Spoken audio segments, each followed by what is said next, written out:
मेरा सवाल हम लौटता हूं फार्मा और आईटी पर।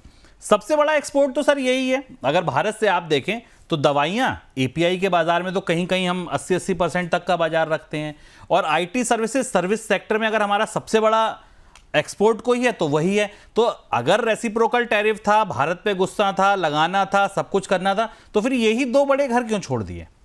क्योंकि जैसा मैंने शुरुआत में कहा कि ट्रंप को ये पता है कि इनकी महंगाई अमेरिकी अर्थव्यवस्था के लिए तत्काल बड़ा असर करेगी, और ये जो बचे हुए टैरिफ जिन पे लगाए गए उनका भी काफी गहरा असर है भारत की अर्थव्यवस्था पर। पूरा का पूरा टेक्सटाइल, जेम्स ज्वेलरी, इंजीनियरिंग, पूरा सी फूड, ये एक बड़ा हिस्सा है जो इसके दायरे में आ गया है। तो ये माना जा रहा है कि कब तक इनकी खैर मना, ऑटो पार्ट्स, ऑटो कंपोनेंट्स दायरे में आ गया, तो माना जा रहा है कि कब तक इसमें खैर मनाई जाएगी। शायद ट्रंप इसकी तैयारी कर रहे हैं, जो संकेत वहां से मिले कि वो धीमे धीमे फार्मा कंपनियों पर भी टैरिफ लगाएंगे। लेकिन अमेरिका का फार्मा बाजार, अमेरिका की फार्मा कंपनियों के लिए, बाजार के लिए बड़ी चुनौती है। उसकी निर्भरता भारत और चीन पर है, इसलिए चीन को भी फार्मा के मामले में बड़ा फायदा मिलेगा, क्योंकि चाइना दुनिया के बल्क ड्रग की फैक्ट्री है। चाइना दुनिया में सबसे ज्यादा बल्क ड्रग बनाता है। तो चीन और भारत, ये दो बड़े फार्मा प्रोड्यूसर्स हैं, इनकी अर्थव्यवस्थाओं को रोक कर रखा गया। आईटी सेक्टर की मुसीबत दूसरी है। आईटी सेक्टर की मुसीबत लेबर की साइड से है, जहां ट्रंप काफी चाबी कस चुके हैं वीजा नियमों को लेकर, H-1B वीजा को लेकर,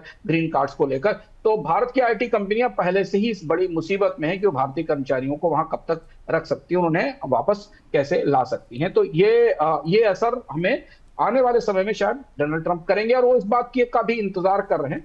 बड़े सौदेबाज हैं, बड़े नेगोशिएटर हैं।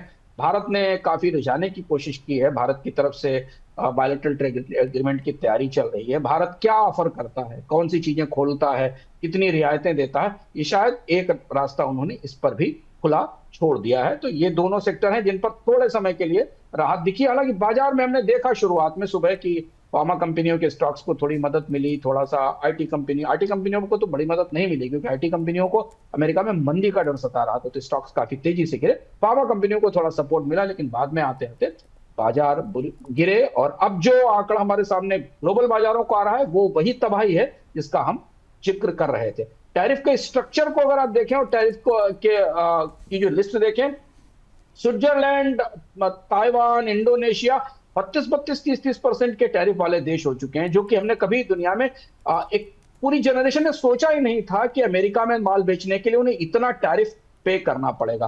तो जिस बाजार का जिक्र शुभम आप कर रहे हैं, वो बाजार इससे नहीं डरा है। बाजार इस बात से डरा है कि अमेरिकी अर्थव्यवस्था में इसका कितना गहरा, कितना बड़ा और कितना नकारात्मक असर होने वाला है जब इनके सामान इतने महंगे अमेरिकी उपभोक्ताओं तक पहुंचेंगे।